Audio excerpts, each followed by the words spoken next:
नमस्कार, मैं सौरभ शुक्ला और आप देख रहे हैं न्यूज़ 18। पश्चिम एशिया यानी मिडिल ईस्ट से इस वक्त की सबसे बड़ी और बेहद परेशान करने वाली खबर आ रही है। दुनिया के सबसे संवेदनशील समुद्री रास्ते होर्मुज जलडमरू मध्य से अचानक दो जहाज गायब हो गए हैं, जिसके बाद पूरे खाड़ी देश और इंटरनेशनल कम्युनिटी में हड़कंप मच गया है। एक तरफ जहां जहाज़ों के लापता होने के बाद इराक ने अपनी पूरी समुद्री रेस्क्यू टीम को हाई अलर्ट पर डाल दिया है, वहीं दूसरी तरफ ईरान की नाकाबंदी के बीच नाटो की संभावित एंट्री को लेकर एक बहुत बड़ा ड्रामा शुरू हो गया है। फ्रांस ने साफ शब्दों में नाटो को ठेंगा दिखा दिया है। फ्रांस का कहना है कि पश्चिम एशिया में नाटो का कोई काम नहीं है, तो क्या आखिर खाड़ी में क्या कोई बहुत बड़ा खेल होने वाला है? ईरान और अमेरिका के बीच पहले से ही सुलग रहे होर्मुज जलडमरू मध्य में अचानक एक ऐसा रहस्यमय घटनाक्रम हुआ जिसने पूरी दुनिया की सांसें अटका दी है। शुक्रवार तड़के इराक की पोर्ट अथॉरिटी ने एक बेहद चौंकाने वाला खुलासा किया है। इराक के मुताबिक बोलीविया के झंडे वाले दो जहाज ब्रिज-1 और ब्रिज-2 से अचानक संपर्क टूट गया है। ये दोनों जहाज कहाँ हैं, किस हाल में हैं, किसी को पता नहीं है। जैसे इराकी न्यूज़ एजेंसियां इस खबर को फ्लैश किया, समुद्री कंट्रोल रूम से लेकर सर्च एंड रेस्क्यू यूनिट्स तक को हाई अलर्ट पर रख दिया गया। चूँकि पश्चिम एशिया में जहाज़ों पर हमले और हाईजैकिंग की घटनाएं लगातार बढ़ रही हैं, इसलिए इन दो जहाज़ों के अचानक गायब होने से समुद्र में नई जंग का डर पैदा हो चुका है।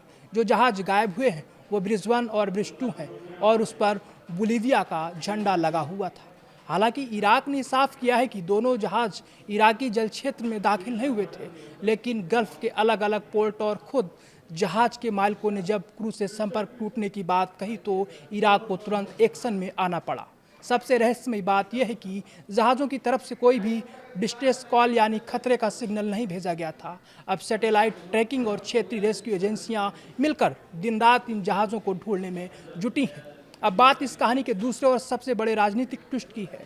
एक तरफ जहां जहाज गायब है, वहीं दूसरी तरफ होर्मुज में ईरान की नाकाबंदी को तोड़ने के लिए नाटो यानी नॉर्थ अटलांटिक ट्रीटी ऑर्गेनाइजेशन की एंट्री की चर्चा तेज हो गई थी। लेकिन फ्रांस ने इस पर ऐसा बयान दिया है जिसने पश्चिमी देशों के गुट में दरार साफ कर दी है। दरअसल कुछ समय पहले ही नाटो के सुप्रीम कमांडर ने संकेत दिए थे कि होर्मुज की समुद्री सुरक्षा को बहाल करने के लिए नाटो अपना योगदान देने पर विचार कर रहा है। लेकिन फ्रांस को ये आइडिया बिल्कुल रास नहीं आया। फ्रांस के विदेश मंत्रालय के प्रवक्ता पास्कल कानफ्रावू ने दो टूक शब्दों में कह दिया कि मिडिल ईस्ट और होर्मुज नाटो का कार्यक्षेत्र नहीं है।